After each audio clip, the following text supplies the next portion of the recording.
This is the new Volvo XC40. Just launched 1 hour ago. We had a chance to drive this thing around Genting for like half an hour. Not a lot of time, so this is more of a first impressions video. It's not a likes or dislikes video. I'll just go through some of the things about this car. The Volvo XC40 in Malaysia only comes in one variant. That's the T5 all-wheel drive with the R design body kit. Interior is all black with some silver trim. And since there's just one spec, I guess this video is going to be just about introducing you to that spec. So what are you going to get? You're going to get this nice big instrument cluster, fully digital. Electronic parking brake. This is the brake hole, I think. Shift-by-wire transmission. So there's no mechanical linkage. So I'll just show you. You push for park and it goes like that. If I shift the lever down, it goes to neutral, down again to drive, down to manual, and then back up to reverse. And let me show you that manual mode again. In manual, you can see it's M and then 1, so we're in first gear. And to go up and down, there's of course pedal shifters.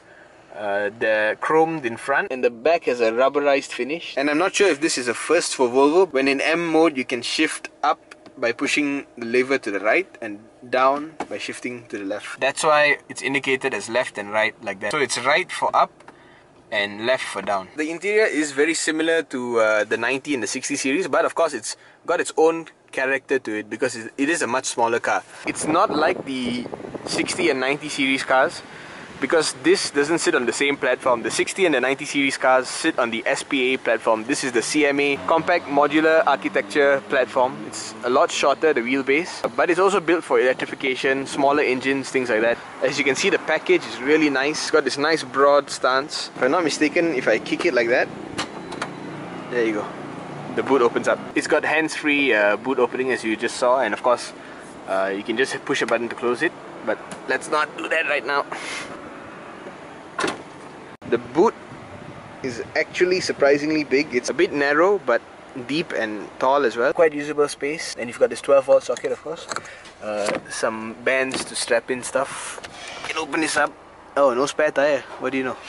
You can see our design right there. Spoiler, I think, is part of the whole kit. Exhaust tips, they actually do connect to the exhaust. But if you look closely, you can see that it is a fake tip. The real exhaust pipe is in there. These are the rims you get, 19-inch, covered in Pirelli P0 tires, blacked out side mirrors, Thor's hammer, our design grille, very nice. I think this is the best looking grille on the XC40.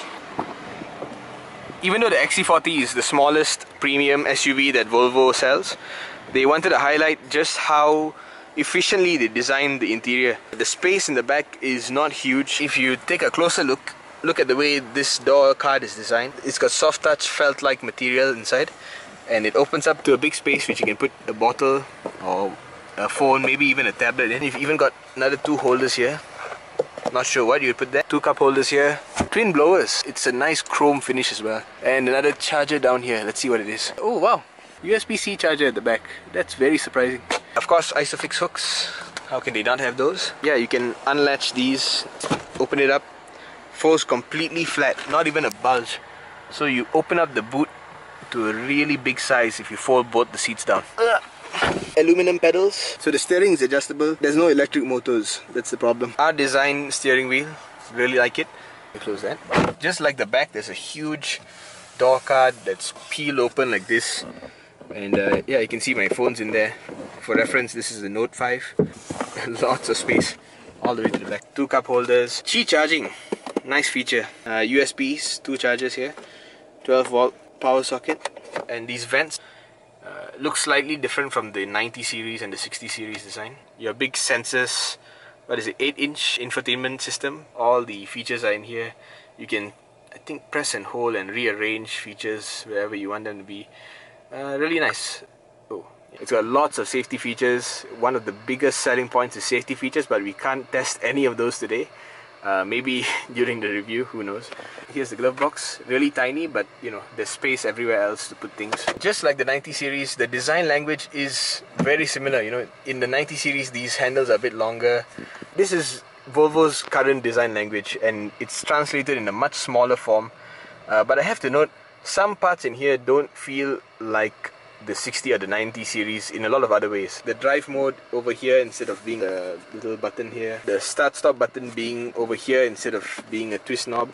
this panel of buttons here. The 90 series does not use this. 3 minutes left, so you have to bear with me and look at my face. So performance, you'll have to take my word for it from my half an hour drive. To give you reference, the closest competitor is the GLA 250 4MATIC. Just like that car, it's a 2-litre inline 4 turbocharged with all-wheel drive. This car puts out the same amount of torque, 350 Newton meters, but the power is a bit more, I think 250 plus, compared to the Mercedes with about 210, 211, something like that. The 0 to 100 time is slightly better here, but of course this car weighs about 100 kilos, maybe 200 kilos more. Honestly, in terms of performance, yes, it has class-leading power, but the gearbox is tuned towards, I think, longevity and durability and comfort. It doesn't change gears super fast, but it's an Aisin Japanese-sourced gearbox, so it'll probably last very long time. And comfort wise, it is actually not bad. I really like it. Performance wise, I can't say much. It's just that it's a comfort tuned small SUV. Design wise, you just saw I went through all the specs and stuff like that, so that combines with my value section, and I've got like 1 minute left before I have to give back the car. Compared to the GLA 250, this car is slightly cheaper. I think 1,000 to 2,000 ringgit cheaper, but it's locally assembled. By right, local assembled means it's a lot cheaper than the GLA 250.